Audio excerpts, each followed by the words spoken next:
नमस्कार. कोकणी फूड कट्टामध्ये तुम्हा सगळ्यांचं मनापासून स्वागत आहे.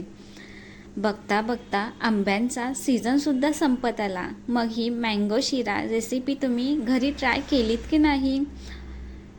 अगदी करायलासुद्धा सोपी आणि सिंपल आहे.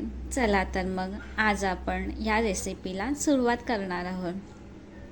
इथे मी एका बाउलमध्ये एक आंबा स्वच्छ धुवून घेतला.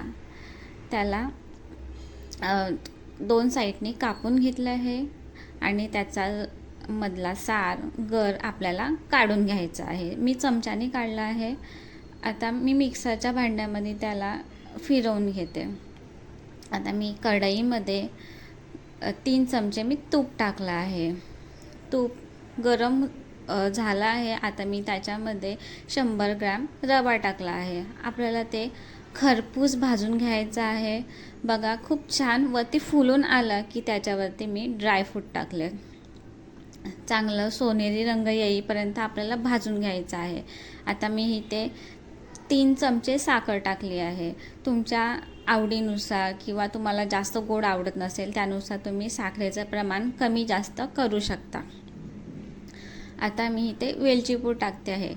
वेलची पूड साखरेमध्ये मी वाटून घेतली होती म्हणून ती जास्त व्हाईट दिसते. आता मी इथे आंब्याचा जे मी मिक्सरला लावून घेतलं होतं ते टाकलं आहे. थोडंसं वरून पाणी टाकलं आहे. आता मी ह्याला चांगलं झाकण लावून 5 ते 7 मिनटं चांगली शिजवून घेतली आहे. बघा खूप छान फुलूनसुद्धा आलं आहे. कलर टेक्स्चरसुद्धा खूप उत्तम आहे. अशा प्रकारे तुम्हीसुद्धा घरी नक्कीच ट्राय करून बघा. खूप छान लागतो. तुमच्या मुलांनासुद्धा खाऊ घाला.